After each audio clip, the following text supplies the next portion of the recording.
अस्सलाम वालेकुम। आप सब कैसे हैं? आई होप आप सब माशाल्लाह बहुत ही अच्छे होंगे। काफ़ी टाइम से मैंने व्लॉग्स नहीं डाला था, तो मैंने सोचा चलिए आज आपको व्लॉग दिखाते हैं कि हम कुछ टाइम पहले गए थे निज़ामुद्दीन दरगाह। हमारे घर में गेस्ट आए हुए थे, तो हम इनको निज़ामुद्दीन दरगाह घुमाने के लिए लेके गए थे। और इनको फर्स्ट टाइम घुमाने लेके गए थे, और मेरे बच्चे जो थे वो मेरे साथ गए थे। और बच्चे जाते ही बहुत एक्साइटेड हो रहे थे कि निज़ामुद्दीन दरगाह आखिर है क्या, क्योंकि मायरा गई थी बहुत टाइम पहले, इनको उतना याद नहीं था।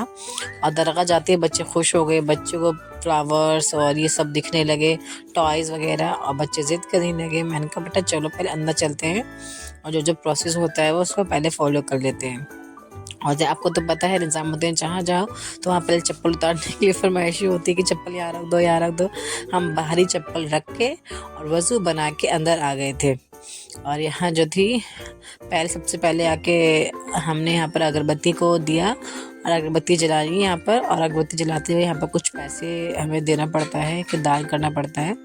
तो थोड़े से पैसे हमने सदक़े के तौर पे दिया। और ये मेरी नंद है, यहाँ पर ये अगरबत्ती जला रही हैं, और जो भी इनकी दुआएं हैं वो मांग रही हैं।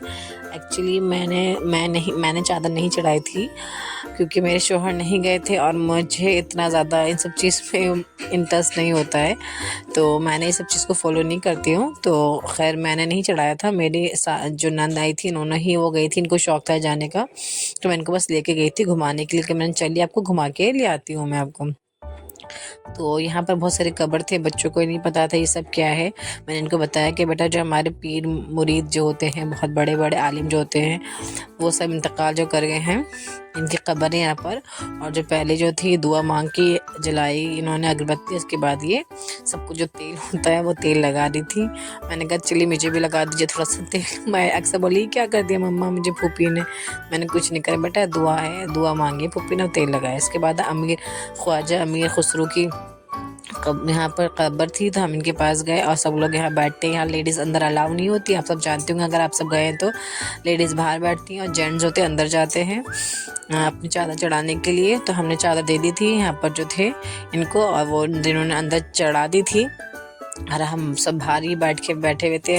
हम सब ने जो में पढ़ना था दुरूद वगैरह कलमा हम सब पढ़ रहे थे, और बच्चे जो थे अपने खाने में लगे हुए थे। इसके बाद फिर हम गए बड़े दरगाह पर कि हम जाके वहाँ चादर चढ़ाएंगे। तो वहाँ जाके देखा, क्योंकि जुमेरात को गए थे तो वहाँ बहुत ही ज़्यादा रश हो रहा था, बहुत ही ज़्यादा रश था, कवाली हो रही थी, लोग बहुत ही मजमू में बैठे थे, बहुत ही मजमू में थे। मैंने कहा बच्चे अपना हाथ पकड़ के रखना, मैंने यहाँ खो जाओगे पता भी नहीं चलेगा कहाँ जा रहे हो। तो फिर हम बहुत ही सावधानी के साथ बैठे, और बच्चे जो थे कुछ खाने पीने का सामान लेके गए थे, तो वो खाने पीने लगे अपना, वो वहाँ पर इंजॉय करने लगे, अपने खाने लगे। और यहाँ पर सब लोग थे, यहाँ पर सब लोग जब बांटते हैं खाना, सदका करते हैं, जिनकी मन्नत होती है। मैंने खैर देखा यहाँ हिंदू लोग भी बहुत ज़्यादा आए हुए थे। हिंदू लोग जो होते हैं निज़ामुद्दीन दरगाह बहुत आते हैं, और यहाँ पर इनकी जो मन्नतें होती है वो मन्नतें पूरी हो जाती है, तो आके देख वो उनको बांटते हैं। यहाँ पर ना कवाली भी हो रही थी, यहाँ पर नाज शरीफ हो रही थी, तो माशाल्लाह सबकी आवाज़ बहुत अच्छी थी, बहुत अच्छे सब हुजूर साहब पे सलाम भी भेज रहे थे। और यहाँ पर जो थे सब लोग हैं माशाल्लाह। ऐसा है कि हम दरगाह अगर चले जाए, कोई खाली पेट हो तो कोई भी खाली पेट आपसे नहीं आ सकता, यहाँ पर सबका पेट भर जाएगा माशाल्लाह से। यहाँ पर खाने के लिए बहुत ही कुछ मिल रहा था। कहते हैं कि ना अल्लाह के घर चले जाओ तो कोई इंसान भूखा नहीं रह सकता, तो वही हाल है कि यहाँ कोई भी चले जाए अल्लाह के घर तो भूखा नहीं रह सकता। फिर यहाँ पर हुजूर साहब के नाम से सलाम भेजा जा रहा था, तो हुजूर साहब के नाम पे जो हम सलाम भेजते तो आपको पता ही है सब खड़े हो जाते हैं, तो सब खड़े होकर सलाम भेज रहे थे इनके नाम पर। और सलाम भेजने के बाद सब लोग नीचे बैठ गए आराम से। और पीछे एक बहुत वियर्ड चीज़ हो रही थी हमारे, और मुझे तो मैंने फ़र्स्ट टाइम देखा तो मैं थोड़ा सा डर गई थी, और इवन मैंने तो देखा भी नहीं, मैंने ऑब्ज़र्व भी नहीं किया, और मेरी मायरा ने ऑब्ज़र्व किया। पीछे एक लेडी बैठी हुई थी और पता नहीं अजीब से रिएक्शन दे रही थी जब हुजूर साहब के नाम पे सलाम भेजा जा रहा था। हम सब तो खैर डर गए थे, मैं तो डर गई थी। मैंने कहा बेटा मायरा दूर हो, मायरा उसको देखी जा रही है। मैंने कहा देखो मत बेटा मायरा, ये लेडी आई थिंक इस वीडियो में शायद मे भी हो, तो मैं आपको अगर जब होगी तो मैं आपको दिखाऊँगी। इसके बाद हम निकल गए, हम निकलने लगे, तो ये अब बेचारे ये थे दुआ मांग देने लगे मेरे बच्चों को, तो मैंने इनको कुछ पैसे इनको दिए।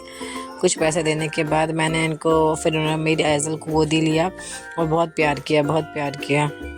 इन्होंने उसके बाद मेरे बच्चे ने फर्स्ट टाइम बस में सफ़र किया, क्योंकि इससे पहले इनके पापा के साथ ही जाते थे हमेशा, तो उनको बहुत ही शौक था कि हमें जाना है बस में। तो हम जैसे हम बस बाहर निकली, निज़ामुद्दीन से बस आई, तो हम फटाफट भागते भागते भागते आए और बस पकड़ के बच्चे बस में बहुत ही इंजॉय कर रहे थे। फर्स्ट अटैम्प्ट था मेरी, मायरा, अक्सा और एज़ल का बस में। तो मैंने कहा चलो चलते हैं निज़ामुद्दीन से, हम बस से सफ़र करते हैं। तो बस में हमारी एज़ल भी इंजॉय कर रही थी, मायदा और अक्सर दोनों एंजॉय कर रहे थे। बच्चे बट टायर्ड हो गए थे क्योंकि स्कूल से आने के बाद उनको रेस्ट करने का टाइम नहीं मिला। बच्चों ने काफ़ी एंजॉय किया और मेरे जो माशाल्लाह मेहमान आए थे वो भी घूम लिए। और आप बताइएगा कमेंट करके कि आपको ये व्लॉग्स काफ़ी टाइम के बाद जो बनाए आपको कैसे लगा। Stay tuned with